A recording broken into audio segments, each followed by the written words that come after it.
Simplicity and balance are a big part of life in the Nordic countries, but it's not always just about what we do to create that.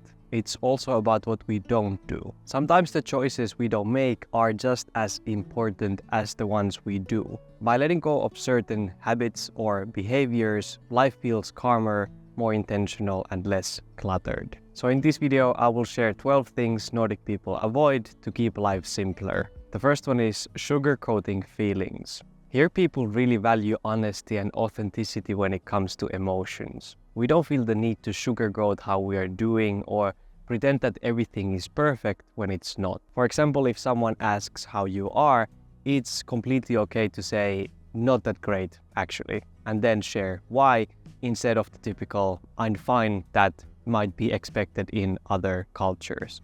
Actually, our usual response is something like, well, nothing special or same as always. We don't want to burden others with negativity, but this is about being honest in a way that feels real and human.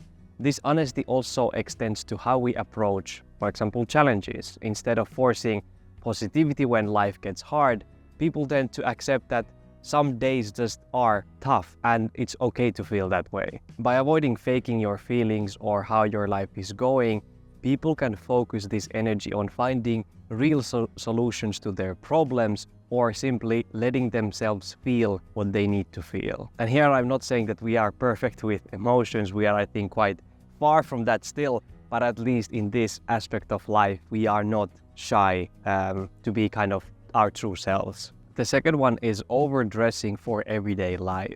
How we dress on daily basis is all about practicality, comfort, and simplicity. We don't feel the need to overdress or make some fashion statement in daily life. Instead, the focus is on clothing that fits the occasion and the climate while still being comfortable and functional. One big reason for this practicality is, of course, the weather. Here the winters are long and cold, and staying warm and dry is far more important than looking fabulous. This approach to dressing simplifies life in many ways. There's no stress about keeping up with ever-changing fashion trends or owning dozens of outfits for different occasions. And I guess with these sweaters and mittens and winter boots and all this, we are creating our own style. It might not be the fanciest of all the world, but at least it feels authentic for us. Number 3, being disconnected from nature. In Nordic countries, staying connected to nature is an essential part of life, as you probably may know if you have been watching my content for a while. And I really believe that it's more than just spending time outdoors. It's about building a relationship with the environment around us. Even though we like our comfortable hygge homes during these dark, cold winter days, staying indoors for long periods without stepping out just feels unnatural. For us, time spent outside is really seen as a way to recharge and not something that takes something away from you. It improves mental health, reduces stress, and creates a sense of grounding that helps us navigate life much better. It's such a big part of our life that I think if we didn't have nature right here next to us, like forests to walk in, lakes to swim in, or just open spaces to breathe, I think we would lose a big part of what keeps our lives together. The fourth thing we don't do is drive everywhere. Here people don't rely on cars for every single trip. While of course driving is necessary sometimes, especially in rural areas, many of us prefer different ways to get around. I mean, for us it's weird if the trip is like 1 kilometer or something and you go there by car. This kind of ties back to the previous point. So for us, it's not just about getting from point A to point B, it's also a way to stay active and enjoy the outdoors even during these colder months. Public transportation works extremely well in most cities, so we use buses, trains and trams a lot. And now if you are a Nordic person watching this and you think that our public transportation is bad, I suggest traveling a bit outside of Northern Europe and then reflecting back on this topic. I'm telling you, we have things extremely well here, even if not things are always like perfect and on schedule and everything. The fifth one is disrespecting personal privacy. In Nordic culture, there's an unspoken understanding that everyone needs their own space, both physically and mentally.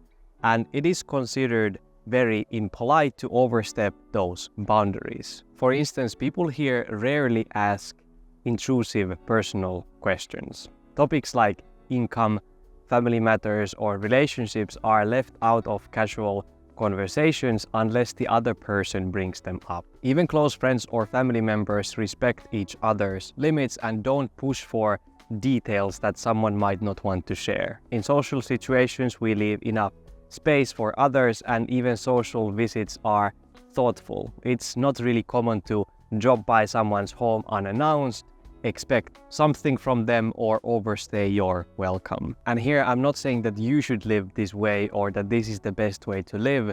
It's just how we are. This focus on respecting personal privacy is rooted in our culture and works well for us in many ways. However, it is a fact that sometimes this mindset can lead to being overly considerate to the point where we are disregarding our own needs. For example, we might avoid asking for help or speaking up about something important because we don't want to bother someone else, even when they likely wouldn't have been disturbed at all. So while the emphasis on personal space and boundaries is a core part of who we are, finding a balance between respecting others and valuing our own needs is just as important. The sixth one is treating people unfairly. In Nordic culture, fairness is a fundamental value that very much shapes how we interact with others. Treating people unfairly, especially for your own benefit, goes against the idea of equality and mutual respect that is deeply rooted in our way of life. For example, cutting in line, whether at the grocery store, a bus stop, or an event, is something that is not done here. Of course, it would be easy to do and it wouldn't affect a lot of people that much, but it is seen as really disrespectful to those who arrived before you. So even if there's no one really enforcing the queue, people naturally wait their own turn. If you are kind of next to the line, then you walk to the back and not try to kind of merge into it while skipping some people. This idea of fairness also extends to shared spaces, like cleaning up after yourself in a public area or a workplace kitchen. Leaving a mess for someone else to deal with is seen as really inconsiderate and unfair. Number 7, drawing unnecessary attention. Here we prefer to live in a modest and simple way. People don't try to stand out or seek attention all the time. This doesn't mean you cannot express yourself, but it is about being thoughtful and creating a calm and comfortable environment for everyone. For example, we tend to avoid talking about our wealth or achievements. Success is, of course, appreciated, but it is celebrated privately or shared within close circles. It's your private business after all, so why should everyone know about it? This helps to keep interactions relatable and free of any feeling of competition or comparison.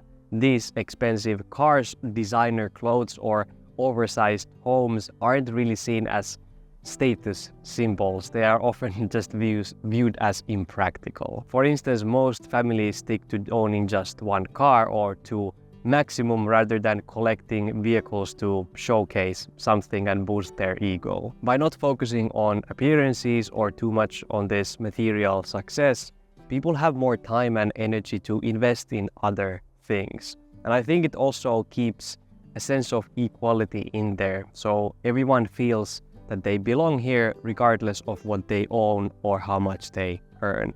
And I think that this is something that helps to keep us united long term. Number 8, adding hidden fees to the price. Here, transparency is key when it comes to money. Adding any unexpected costs or hidden fees is something that simply doesn't align with our values.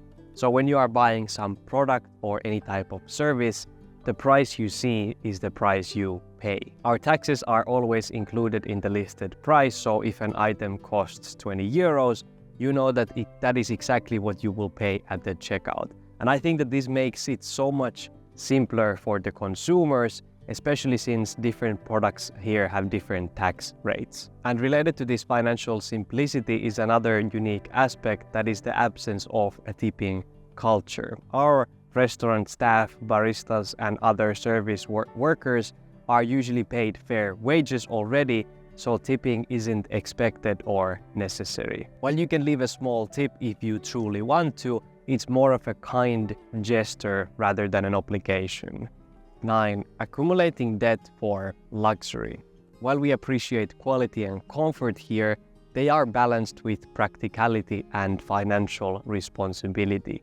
The idea is to live within your means and prioritize long-term stability when it comes to money. For example, instead of splurging on a crazy 5-star hotels, many Nordic families choose affordable and meaningful experiences, such as renting a small cabin or some RV, exploring nature, or traveling within our own countries. These options create lasting memories without leaving a financial burden.